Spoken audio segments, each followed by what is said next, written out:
quiero preguntar sobre eso. Finalmente, lo que usted dijo es cierto. ¿Qué otros datos tenemos de cómo Madero cabildeó, fue el que introdujo esa disminución del gravamen a los refrescos? A ver, mira, el procedimiento que ustedes conocen.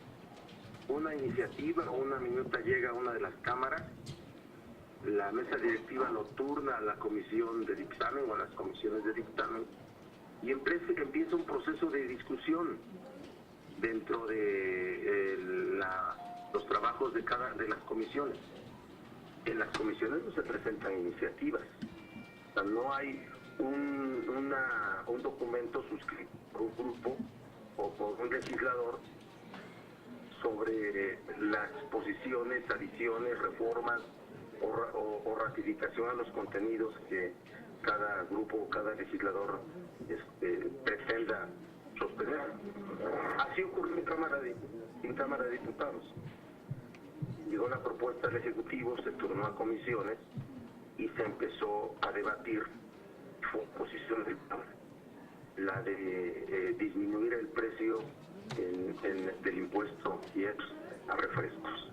Fue posición del PAN y César Camacho se los dijo. El día de ayer yo, al empezar el día, escuché la referencia de César Camacho de que había sido una posición del PAN, ¿dónde? En comisiones, ¿dónde? En donde las cosas se dicen verbalmente y se comienzan a formar acuerdos, en donde Hacienda está presente.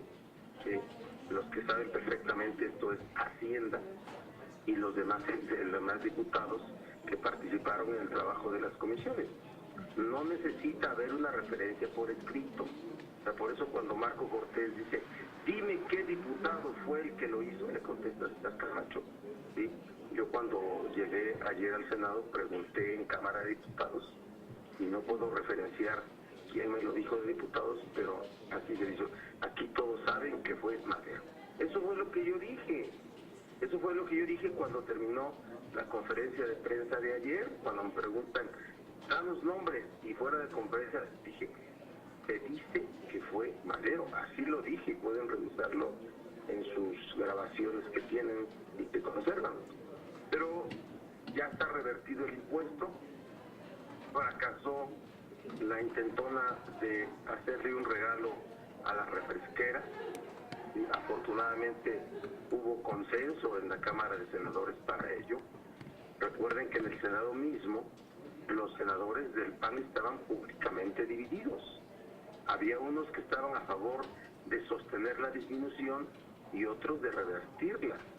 Por cierto, una mayoría para sostener la disminución del impuesto. Eso fue público y ustedes dieron cuenta de declaraciones que hicieron en sendas conferencias de prensa los senadores del PAN. Yo creo que el PAN no manejó estratégicamente esta negociación. Oye, senador, pero ustedes van a seguir con... ¿Sí? No, ¿ustedes van a seguir con este tono de descalificaciones y denostaciones? ¿O cómo ves estas críticas que te hizo este Madero? ¿No te calaron? No, a mí no me caga nadie, pero... no, mira... No, dije calaron. Yo vi otra cosa. No, senador. Pues es que es el tono. Sí, ya no, Hable bien. estamos siguiendo limpiando pecados con más pecados, ¿no? Mira, Gustavo Madero hace gala. ¿Le cagaron o no? Comportamiento así. Un lenguaje safio y grosero. ¿Se está cortando? Rubén se está cortando. Se está cortando, Rubén. Él quiere... Se está cortando. A ver, repito. Sí. Se está cortando. Ya, yo estoy aquí. Yo estoy aquí. ¿Te podemos volver a marcar? Me pueden volver a marcar. A ver ahí. Ya estamos ahí, no me ¿Ya? Sí. ¿Ya? ¿Te cagaron o no te cagaron sus declaraciones? GA no. GA no. ¿Pero sí te calaron? No, mira, yo estaba divertidísimo. Yo eso lo declaré a las 11 de la mañana, sí, a ustedes. Yo eso lo declaré. Fue hasta las 8:30 de la noche cuando Madero, no sé si se dio cuenta de las declaraciones que había hecho, fue cuando sacó el Twitter, ¿sí? Fue cuando sacó el Twitter. yo estaba divertidísimo, me estaba riendo ahí en mis escaños, y llegaban diputados, senadores del PAN y del PRI, todos, oye, ya viste, y casi me ayudaban a redactar las respuestas. Mira, Madero habló una regla en el mundo de Twitter, el lenguaje. El mundo de Twitter tiene un lenguaje desenfrenado para quienes no respetan el mundo de Twitter, ¿sí? El anonimato, por ejemplo. Pero quienes son influyentes en este mundo, y mucha gente, y todos ustedes que manejan Twitter como medio de información, comunicación, cuidan mucho el lenguaje. Cuidan mucho el lenguaje. Los mismos buenos tuiteros hacen gala y crítica de quienes violan ese lenguaje que debe de usarse en Twitter como un medio muy eficaz en esta época de comunicación. Pero mira, Madero, yo les decía que hace gala, presume de un lenguaje zafio y grosero. Repito, zafio y grosero. De modos rudos. Quiere exhibir una norteñez basada en ese tipo de lenguaje y en ese tipo de modos, cuando eso no es una norteñez auténtica. La norteñez es una idiosincrasia, una cultura, una forma de ver las cosas. Es un comportamiento frente al origen, el lugar donde se nace, donde se trabaja. Así es que yo así lo tomo. Dice hoy con López Dóriga que vean que la palabra pendejo es una palabra que está en el lenguaje en el diccionario de la REAL, Real Academia de la Lengua, pero yo lo que digo es que seguramente él tenía el diccionario de la RIAL, de la Real. De la Real. Academia, de la Real. O sea, no de la REAL, sino de la RIAL, Real Academia de la Lengua. Entonces, ¿Madero es un bravucón? Es el que consulta Madero, ¿me explico?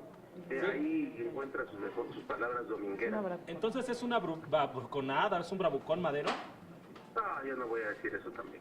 Sí, pero es un hombre de lenguaje zafio y grosero y de modos rudos que quiere exhibir una norteñez agrediendo a la verdadera norteñez. Y que consulte el diccionario de la Real Academia de la Lengua, no de la Real Academia de la Lengua. Senador, pero esto dejó claro por ahí los intereses que defiende Madero y en general el PAN. Por ahí yo escuché que a ellos se rigen por lo que el CCE les ordena. Así es. Quien les dicta muchos de los temas a la agenda del PAN en diputados y en senadores es el Consejo Coordinador Empresarial. Eso todos lo sabemos. Llega el Consejo Coordinador Empresarial al a mí y nos plantea los temas, ¿me explico? Y después va al PAN y el tema ya los hizo suyo, el PAN ya los hizo suyos. Eso no es en este caso, es en muchísimos casos. Así es que, y no a todos los panistas, por cierto, lo debo yo aclarar también y decir. Porque ayer vimos el desempeño de muchos panistas con unas posiciones verdaderamente sorprendentes. ¿Sí? Entonces, no pasa nada, es un asunto que se desahogó así. Es la picaresca de la política, así se llama, picaresca. ¿Sí? Pero formamos parte de este escenario y me asumo como un hombre feliz, que no le incomoda ninguna palabrita de eso. Senador, ¿quedaron satisfechos con ese peso de mantenerse el peso de impuesto a los refrescos? ¿O van a insistir? Mande usted. Bueno, vamos a ver qué resuelve diputados. Ya resolvió. ¿Ya resolvió? Sí, ya aprobaron. ¿Ya aprobaron? Ya aprobaron. ¿Los de los contratos también lo resolvieron bien? Sí. Ah, qué bueno. Entonces, por eso le preguntaba si están ustedes satisfechos con esta medida, o sea, de revertirles el dictamen, la minuta. Hay quien habla que el impuesto debe ser mucho más alto, para que de verdad forme parte de una medida que mejore la ingesta de alimentos no nocivos. Pero también hay que establecer que hay una costumbre, una cultura por el consumo de refresco y se afecta también con este pago los que consumen. Pero no aumentar impuestos fue la razón, pero no disminuir en temas tan críticos. Yo creo que ahí sí los diputados habían cometido una ligereza frente a la opinión pública. Ayer Daniel Daniela Ávila Ruiz dijo que iba a presentar una iniciativa para incrementar el impuesto a 2 pesos. ¿Ustedes están con esa propuesta? También la había dicho el senador Ríos Peter. Vamos a analizarla en su momento. Hoy ya acabó el paquete económico, la miscelánea fiscal, queda en la cancha de los diputados el tema del presupuesto, y cuando venga nuevamente el ambiente para poder resolver estos asuntos, seguramente se abordará. Senador, Senador, yo te quería preguntar, finalmente, ¿qué factores externos contribuyeron a que fracasara el intento de asignar los 17,000 millones de excedentes para bajar el déficit? Fue una posición del PRD. Estaba vinculado al tema del déficit. Cuando nosotros planteábamos bajar el déficit de 3.0 a 2.9, era para que esa bolsa que se había construido por la paridad peso-dólar, por los remanentes del Banco de México, por otros factores, se destinara a cubrir déficit y no a lo que todos dijeron, porque igual se puede decir, dígame qué diputado ha hablado que esta bolsa de 7,000 millones es para moches. No, pues nadie lo va a decir, ¿verdad? No habrá en la minuta que llegó de diputados a senadores y la que sale de senadores a diputados y el final de todo esto ya en diputados, no va a haber alguien que diga el autor de esto es ello, pero aparece como parte de los acuerdos que se toman en las cámaras. No necesito contarles a ustedes eso. ¿Pero por qué fracasó? Bueno, nosotros lo hicimos fracasar. A ver, pero entonces no te estoy entendiendo tu pregunta. ¿Por qué fracasó esa pregunta que buscaba dejar sin bolsa discrecional a la Cámara? Porque no fue parte el PRD la mantuvo y presentamos nuestra reserva para disminuir el déficit de 3.0 a 2.9, nos rechazaron la reserva, nos rechazó el PRI y el PAN. Hacienda no admitió ahí un movimiento. Lo que sí fue... No. ¿Pero fue Hacienda la que la hizo fracasar o fue la presión de la dirigencia nacional del PAN? Fue el PRI, el PAN y Hacienda. ¿Sí? ¿Me explico? Los que no admitieron esa bolsa, no es que desapareciera, sino que se bajara el déficit. Y bajando el déficit, ¿me explico? Esos 17,000 millones se fueran a cubrir déficit. Esa era la forma como nosotros estábamos planteando que de esa forma desapareciera la bolsa. La bolsa son ingresos que van a recaudarse. Esos ingresos, si pueden recaudarse, que se recauden, pero que no se destinen a asignaciones a los grupos parlamentarios de Cámara de Diputados, ¿sí? Si entonces lo que hacíamos era que se asignara, que se destinara a pago de déficit bajando el déficit. Esa era la vinculación.